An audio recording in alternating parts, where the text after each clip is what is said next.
James was a man of modest means, living in a small town with his twin daughters, Mary and Martha.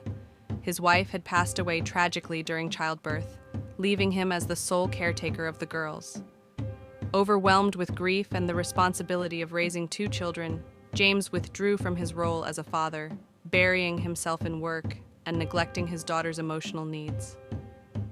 From a young age, Mary and Martha learned to fend for themselves. They cooked their meals, dressed themselves for school, and tucked each other into bed every night.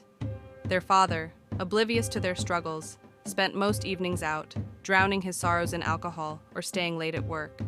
Despite their resilience, the twins craved their father's love.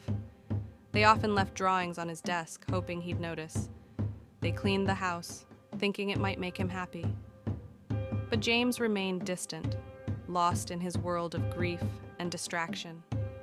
One night, Mary fell ill.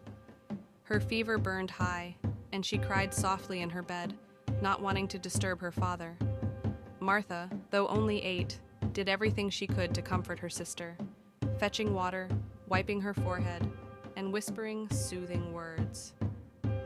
When James finally returned home late that night, he found Martha asleep on the floor beside Mary's bed, clutching her sister's hand.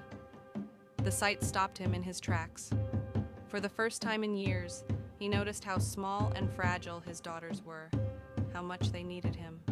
The next day, James decided to take Mary to the hospital. The doctor scolded him for not bringing her earlier, warning that the delay could have had serious consequences. Guilt weighed heavily on James as he realized how deeply he had failed his children. From that moment, James vowed to change. He rearranged his work schedule to spend more time with his daughters. He stopped drinking and began learning how to cook so they could share meals together.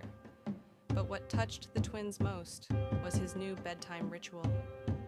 Every night, James would sit with Mary and Martha, read them a story, and hold their hands until they fell asleep. The bond they rebuilt was slow but steady. Mary and Martha flourished with their father's love and attention, and James found healing in their laughter and joy. Years later, Mary, now a grown woman, reflected on those times during an interview. "What changed our lives wasn't just the love my father gave us," she said. "It was the love he chose to show us. Every parent makes mistakes, but what matters is how they work to fix them."